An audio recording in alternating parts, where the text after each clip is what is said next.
Hi everybody, today we want to have a look at the vowel sounds in English. In particular, the single vowel sounds, also called monophthongs. Now there are 12 single vowel sounds in British English, and they are all voiced. And that means that we use our vocal cords to produce them. And so they're voiced, they're quite loud, and you can even feel the vibration in your throat from your vocal cords. Now, we can show the different vowel sounds on a chart. This one here is the chart we're going to use. It looks like a trapezium, and we will position all our sounds on here. But let's have a look at the organization of this chart. Now you can see we've got two axes here, a horizontal axis, and the horizontal axis really shows us where in the mouth the sound is produced. And we say the left side is the front and the right side is the back. So sounds that are on the left side or towards the left side are really sounds that are produced towards the front of the mouth. And then we kind of go through the mouth, and then the sounds that are more towards the right side are sounds that are produced at the back of our mouth, more towards our throats. Now we also have the middle, of course, and that is the center, and so those are central vowel sounds, and we'll come to them later. So here is a little diagram just to help you remember that. So remember, the horizontal axis shows where in the mouth the sound is produced, and we go from front to central to the back. Let's have a look at the other axis, and that is the vertical axis. And you can see already two words here, close and open. Now that is the position of our mouth, but also of the tongue within our mouth. So this axis tells us how wide open our lips are, but especially also if the tongue inside our mouth is more elevated towards the top, the palate, or if it is lowered. And so closed sounds, that means the tongue is quite raised in a way, and the mouth is not as wide open. And then open means really the tongue is lowered and the mouth is more open.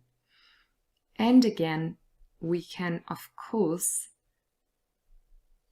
divide between close and open into smaller categories, and we would say there's closed, closed mid, and open. Okay, so now that we had a look at the organization of the chart, let's have a look at the vowel sounds and where they would go. Okay, so here they are, our 12 vowel sounds. You can see them here on the right, or with their phonemic transcript symbol. Remember the ones with the two dots, the colon next to them, those are long vowel sounds. Now we're going to start with the sound that would go right in the middle of our trapezium. And that is this orange sound here. And some of you might remember the name of it. This is the schwa sound, and it sounds like this. If you don't know much about this schwa, make sure you watch one of my other videos, and it's all about the schwa. I will link to it in this video. Now the schwa is really easy to produce. You just relax everything, you produce a short sound, and it is the central vowel sound, so it goes right in the middle of our chart. There's another sound that is pretty close by here, and that is this sound here, It's a long sound, and you can see that it is a little bit lower than the schwa. That is because the tongue position is a little bit lower. So we had the schwa, and It's long, but the position of the tongue is also lower and our mouth is a little bit more open. Next, we want to have a look at two sounds that are really opposite in this chart, and that is the long E and the long ah. And I would encourage you to repeat the sounds with me because it becomes really obvious why they are where they are in the chart. So E is a front vowel sound, a front and closed vowel sound. That is because it is produced at the front of our mouth. And also the tongue is quite high and our mouth is relatively closed. E. So say the sound and become aware of where your lips are, how your lips are formed, and where your tongue is. E. And then in comparison we have ah. Now that sound is really produced right at the back of your mouth, ah, and your mouth is wide open and the tongue is really low. And that is also why when we go to the dentist or to the doctor and they want to look in our mouth or in our throat, they ask us to say ah, because the mouth is really wide open and the sound is produced at the back and they have a very good look inside our mouth. All right, ah. Let's have a look at 3 more vowel sounds. So we had E, long E, and then quite nearby we have the short version here, I. So the difference here is we move a little bit towards the back and the tongue is slightly lower here, I. And then we also have E, a little bit further down. This is an open mid-front vowel sound, I. So our mouth is a little bit more open. The tongue again is lower. And then really at the bottom here, the open vowel sound here is eh. And you can really see the difference or feel the difference between I, eh, because your mouth is continuously opening more and more and your tongue is lowering in your mouth. Next we have the sound oo, also a long vowel sound. And now E and oo are both long and both of them are relatively close, E, oo. And again, if you say this and you look at yourself in a mirror, you could see this very easily. E, oo, the mouth is closed, the lip is and the tongue is relatively high. But the difference here is really E is produced at the front, but oo is really produced more at the back of our throat. Now we can contrast oo with the next vowel sound, and that is O, or also ah that we had before, okay, because they're again on the 2 ends of our vertical axis here. All of these 3 sounds are produced at the back of our throat, oo, oh, ah. However, the difference here is really that oo is a closed vowel sound.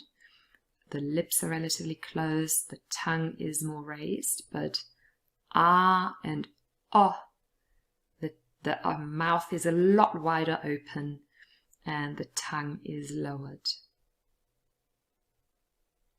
And then in between, not quite in the middle, we have the vowel sound O. Also a vowel sound that is produced at the back of our mouth, O. However, it is not quite as open. It's more open mid. So you could contrast O with ah. So you notice like O, the mouth is not as wide open.